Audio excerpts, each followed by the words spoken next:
Hello, hello, everybody. How are you today? I hope you're doing super well. Today's Monday? Today is Monday. The days tend to run into each other sometimes. When you have a very full life that you love and you're doing so many things that are amazing, it's days kind of run into each other sometimes.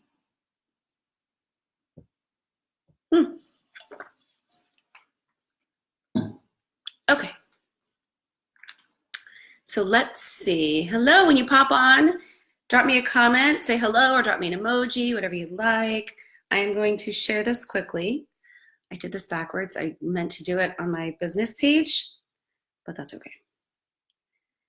There we go. Okay. We are going to talk all things badass confidence today.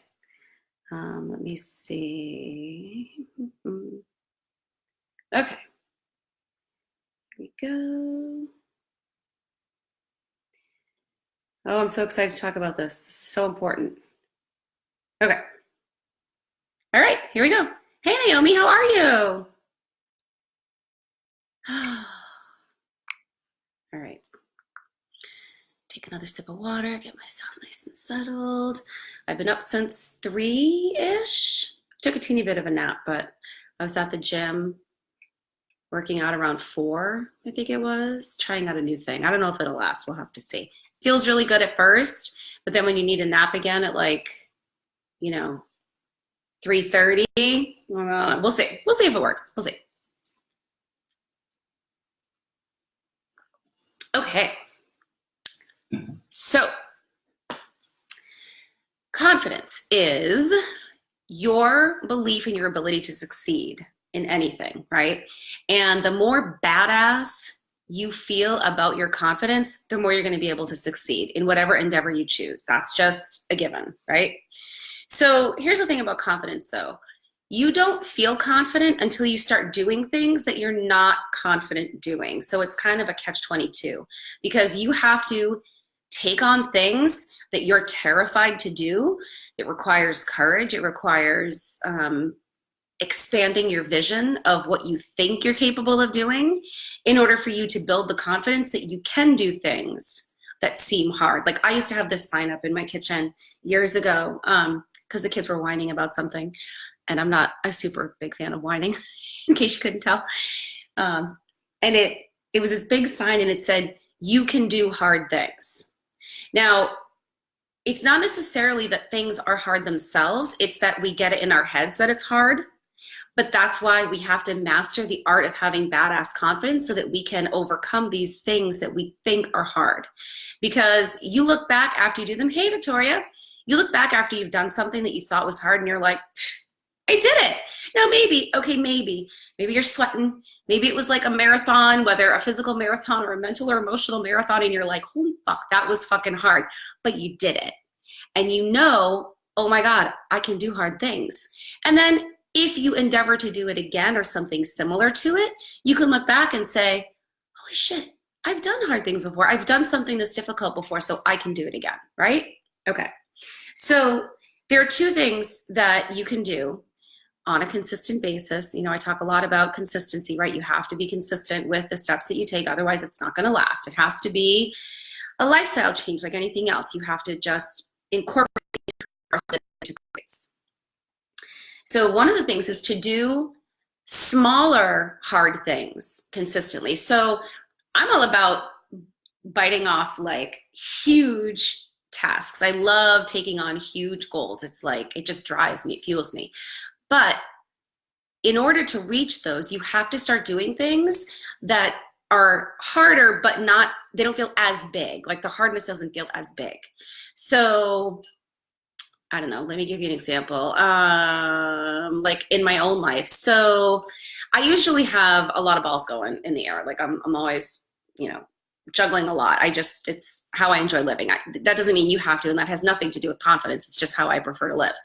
But for me, when I have a lot of things going, I can tend to start to panic, like, oh shit, like this is a lot. And I like to do things well, and I like to do things thoroughly. So when I have a lot going and I start to get concerned that it won't all work out the way I want it to, I have to bump up the, like turn up the heat a little bit, right? You got to make the water boil a little bit more. So, like the fire under your own ass. So I will, I'll bump up the goal a little bit more than what I was originally setting. I'll set the bar a little bit higher for myself. So I have like this big vision, right, of all of these things that I'm working toward. So that's like, that's the doing the really hard thing. But then when there are little things involved, I up the stakes a little bit, like for each piece. Because that way, as I work toward it, I'm able to have incremental gains and able to have that confidence built incrementally as I go. And anytime I start looking at the bigger vision and go, holy fuck, this is hard. Like, I don't know if I can do it. I can tap into the confidence that I have built from the little pieces that I have kicked up a notch each time. So there's two pieces to that, right? You have to have the bigger picture that seems really hard that you're working toward, and then all the little pieces that line up, you have to kick it up a notch every time you start to feel like, well, I don't know if I can do it. Because that once you do it, and you will do it, then your confidence is increased and you have a much better likelihood of succeeding toward the bigger goal. So that's one thing. Oh, my phone shut off and I have notes on it because I didn't want to forget. The other thing is, so a lot of times when we set our bigger vision, it involves things that we already know we're capable of doing. So we kind of like trick ourselves. We think, oh, I'll set this big, like it's a big goal. And it might be big to some people, but it's probably not big to you. So you have to set a goal that is much bigger than what you know you're currently capable of. Because the only way to build true confidence is to do fucking hard things that you don't think you can do. And you just need to do them.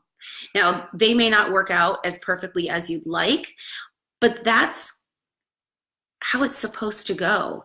The outcome is not necessarily supposed to be exactly the way that you envisioned it. As a matter of fact, it's always what you want, its equivalent, or something better.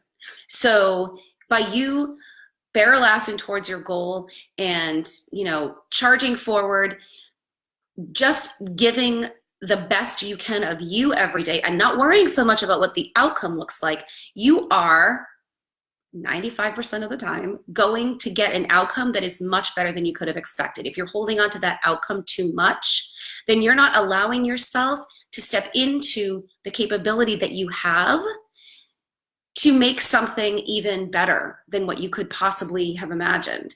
And when you give of yourself in that way and you're not so worried about the outcome, and you get something that is more magnificent. Magnificent is the only word for it. More magnificent than you could have. Hey, Melissa. More magnificent than you could have even imagined. Your confidence fucking soars. You're like, holy shit, I am a badass. I am 100% a badass. So I guess that's the third tip. Bonus tip. Don't worry about the outcome. So set your big vision. Have smaller visions, or you can call them goals or intentions or visions, like whatever word ignites something inside of you to have you work toward it. So you set your bigger vision, you set your smaller visions within, and you kick them up a notch a little bit as you go. So you're constantly testing yourself. But the more you do that, and it has to be consistent. Like you can't. If you just want to be a little bit confident. Oh, I love that emoji. It's always one of my favorites. If you want to have just like regular old confidence, like, yeah, I can make it through a day and not a big deal. I just, go to work or, run my business and, or take care of my kids and just sit down at night and whatever, ho hum. I'm not talking to you. God bless you, and hopefully you get something out of this, but I'm not talking to you. I'm talking to the women who want badass confidence, who want to soar above what they ever thought they could do. That's what this is about. And that involves continual bumping up of what you think is possible for yourself and going for it. So those are my tips on badass confidence. If you just implement those tips, you will absolutely feel the confidence kick in. You have to push through when it feels like nothing's happening yet, or when it feels like it's taking a while. The resistance will kick in because, you know, we tend to want instant gratification. We want the outcome to hit right away, but remember, it's not about the outcome. It's about who you're being as you're working towards something. And then the outcome is so much better. It's so much better. It's amazing. Oh, I hope that's helpful for you. I know it'll be helpful. I would love for you to implement it and let me know how it goes. And tomorrow's training is going to be all about faith. Faith is an integral component of confidence. So I'm going to talk a little bit too about how they can intertwine. And I have a link for you. Actually, I'm going to pop the link in here too. Let's see if this is going to work. Yes, it did. Okay. So, you know, it's one thing to have the information about how to embody badass confidence, but what's really important is how to do it in each area of your life specifically and uniquely for you, because it's different for everyone. You know, I say that all the time to my clients and my courses and trainings, that this isn't, you know, it's more important that you assimilate all of this information as it applies uniquely to you. That's, you know, it doesn't matter how it works for me if it doesn't work that way for you. So one of the things that I love about this Unfuckwithable training course is that it allows for me to help you embody true badass confidence in each of the areas that we're going to cover. It's money, relationships, business and career, pleasure, fitness, spirituality. Yes, those are the 6. So the link is there for you. Take a peek. There are payment plans available. And I will be back tomorrow with another training. I hope you have a lovely evening.